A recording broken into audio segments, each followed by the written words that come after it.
A pandemia de coronavírus prejudicou muitas empresas, mas algumas conseguiram se favorecer. O aumento do consumo de bebidas em casa, depois do fechamento de bares e restaurantes, impulsionou a Wine, uma empresa cujo principal produto é um clube de assinatura de vinhos.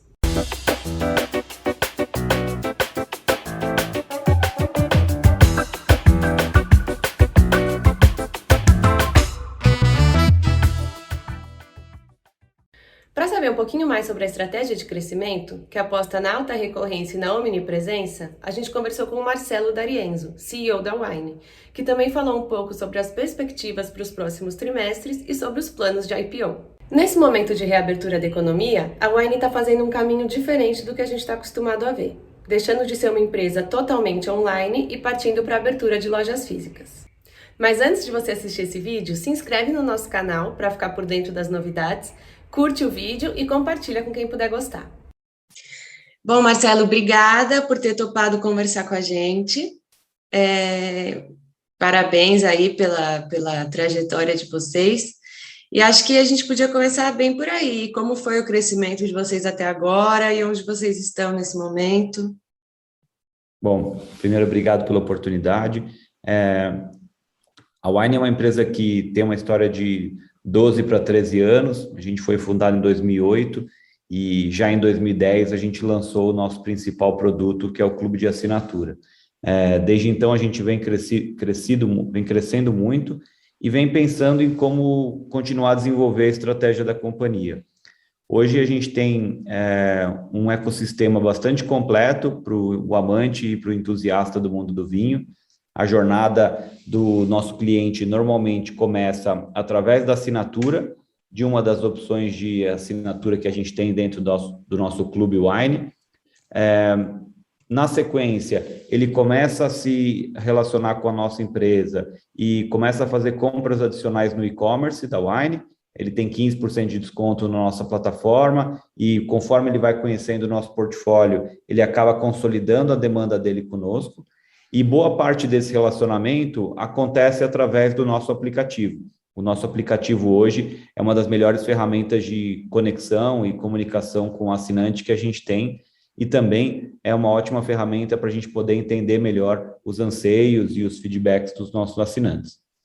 Além disso, a gente tem avançado com um projeto de lojas físicas para a gente poder estar mais próximo do assinante, participando da jornada do Same Day Delivery. Hoje, a gente consegue entregar em até 3 horas em locais onde a gente tem uma presença física da Wine.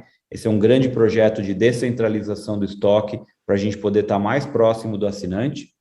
E, por fim, a gente concluiu a aquisição da Cantu, que agora faz parte do Grupo Wine. Então, o assinante da Wine, que antes assinava a Wine, comprava no e-commerce, usava o aplicativo, comprava na loja física, agora toda vez que ele tiver numa jornada de consumo de vinho, seja em um restaurante, em um supermercado, em um bar ou um empório, ele também vai encontrar uma oportunidade de compra do nosso grupo e com isso a gente consegue consolidar esse ecossistema para os amantes do vinho.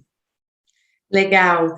Então, a grande aposta de crescimento para daqui para frente é esse investimento nas lojas físicas. Quais são as avenidas que vocês enxergam? Não só. A gente entende que ainda tem um crescimento grande para vir da base de assinantes. A gente fechou o segundo trimestre com 270 mil assinantes. Esse dado é público, que é um crescimento bastante relevante de quando eu cheguei. Em fevereiro de 2019, a gente estava com 115 mil assinaturas ativas. E o que a gente tem feito é ouvir muito o público para poder ter modalidades que façam sentido para a demanda e para a capacidade de investimento do brasileiro, que é um emergente nesse consumo de vinho. E a gente tem atuado muito precisamente com o nosso marketing de performance para poder encontrar essas pessoas e fazer uma oferta que seja relevante para aquele momento dela. E aí toda essa jornada se potencializa, porque a gente passa a ter mais assinantes espalhados pelo Brasil, e nesses locais onde a gente encontra um adensamento de sócio bacana, a gente tem a capacidade de ter uma loja física e poder atender esse assinante com uma velocidade ímpar. Então, a estratégia é continuar a crescer dentro desse ecossistema que eu mencionei para você. Legal. E, bom, esse ano de pandemia, o que vocês sentiram de impacto para vocês, tanto positivo quanto negativo? Acho que o impacto positivo foi que a categoria vinho no Brasil ganhou mais de 7 milhões de tomadores de vinho de forma regular, tanto mensal quanto pessoas que aumentaram o seu consumo de forma semanal. Então, o Brasil, que é um país jovem nesse consumo, aumentou o seu consumo per capita por conta desses dois fatores. Pessoas que já estavam na categoria passaram a tomar um pouco mais, e pessoas novas que entraram na categoria passaram a se relacionar com esse produto. Por sorte, a gente não conhece ex-tomador de vinho, né? Depois que a pessoa entra na categoria, ela fica e aprofunda o seu conhecimento e consumo. Então, o crescimento que a gente vai ter na categoria nos próximos anos está muito embasado nessas novas pessoas que entraram e que vão continuar a entrar dentro do nosso mercado, que é o mercado de vinhos finos. Então, o Brasil, quando comparado com outros países, tem um potencial grande de aumentar esse consumo per capita, e felizmente nesses últimos 12, 18 meses a gente viu isso acontecer na prática.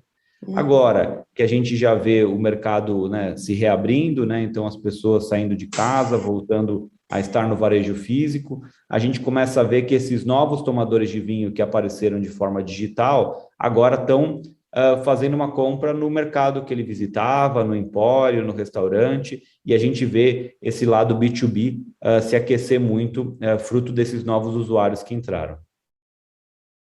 Entendi. E o que vocês esperam, então, para os próximos trimestres, próximos meses? O que vocês esperam para o mercado?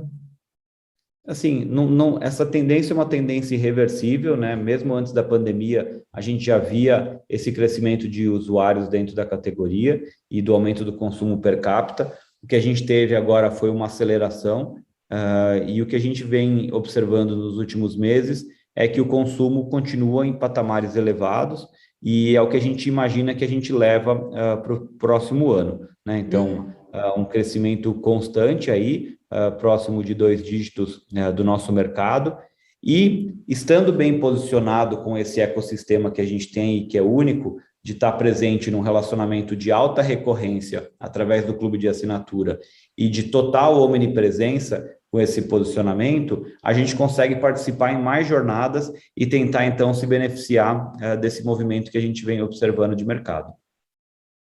Legal. E, bom, acho que alguns desafios podem estar surgindo para vocês nesse cenário atual, né? Eu penso na alta do dólar. Está tendo algum impacto no negócio de vocês? Como vocês pretendem contornar isso?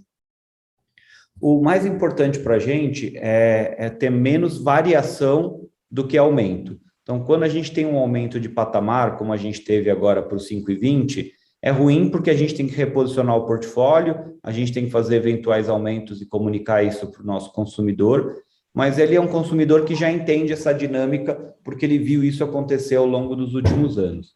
A gente estando num patamar equilibrado, como a gente está hoje, próximo aí do 5,20, com menos volatilidade, eu vejo poucos problemas. Até porque a boa parte do nosso negócio é o clube de assinatura e a gente opera com hedge cambial para essa parte do negócio, dado que a gente tem uma grande previsibilidade de consumo e de potencial de valor para aquisição dessas garrafas. Então, a gente trabalha dessa forma e isso tem se mostrado uma ferramenta bacana para controlar a rentabilidade do negócio.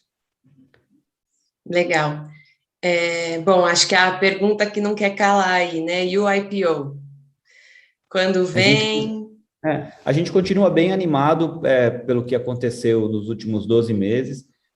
Eu digo os últimos 12 meses porque foi o período que a gente começou a conversar com o mercado, né? Então, no ano passado, a gente se aproximou dos investidores, apresentou a Wine para eles, e desde então, conforme a gente vem avançando nos quarters e divulgando o nosso resultado, a gente tem conversado com investidores para continuar a manter eles a par do nosso crescimento. Recentemente, agora em maio, a gente levantou uma debenture de 120 milhões de reais. Então, o uso principal dessa debenture foi justamente o pagamento da primeira parcela do projeto da Cantu. E isso nos deixa capitalizado para o curto prazo para a gente poder avançar com algumas iniciativas.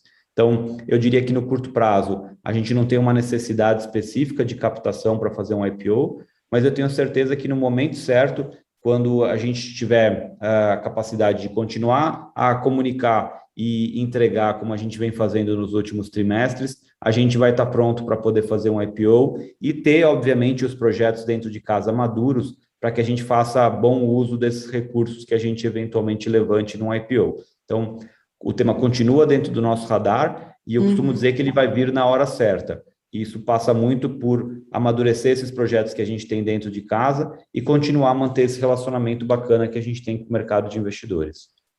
Bacana, legal. E não sei se você consegue explicar um pouquinho melhor por que vocês optaram por seguir esse processo de IPO. Quando a gente, mais ou menos nessa mesma etapa do ano passado, a gente tinha ali um desenho bacana para a companhia, alguns projetos para serem executados, a gente começou a avaliar todas as opções, né? Desde levantar um private placement, uma dívida, um próprio IPO, e a gente começou a avaliar as alternativas e as condições de mercado para cada uma delas.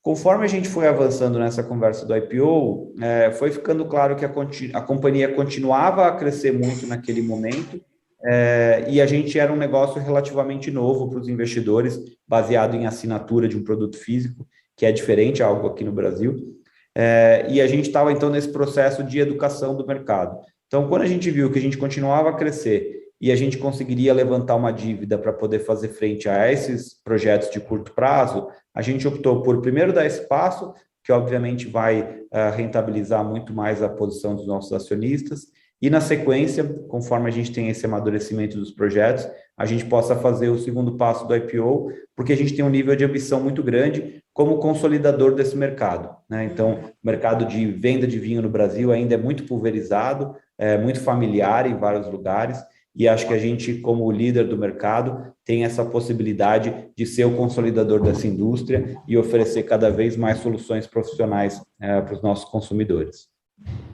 Legal. E, bom, depois da aquisição da Cantu, tem mais aquisições em vista? Vocês estão focando em crescimento orgânico? A gente continua com o radar ligado.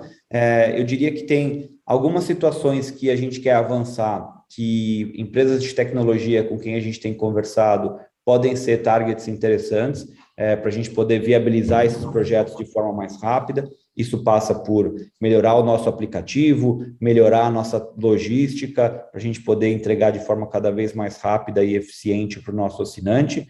Mas também a gente está ligado aos movimentos de mercado, para que a gente continue a fazer esse papel de consolidador da indústria. Então, eu diria que o que a gente está é, sim, com o radar ligado, observando os movimentos e as oportunidades de mercado que estão por vir. Legal, Marcelo. Acho que das minhas perguntas era por aí mesmo. Você quer acrescentar alguma coisa? Não, eu diria que assim que a gente está realmente num momento muito especial do mercado de vinhos no Brasil.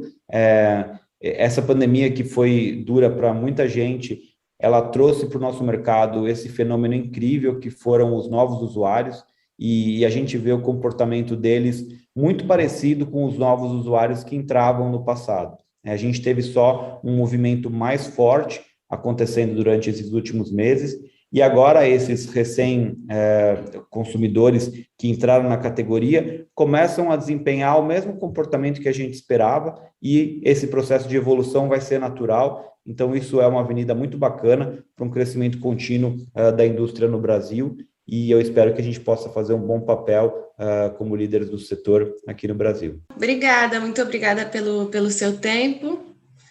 Obrigado a você.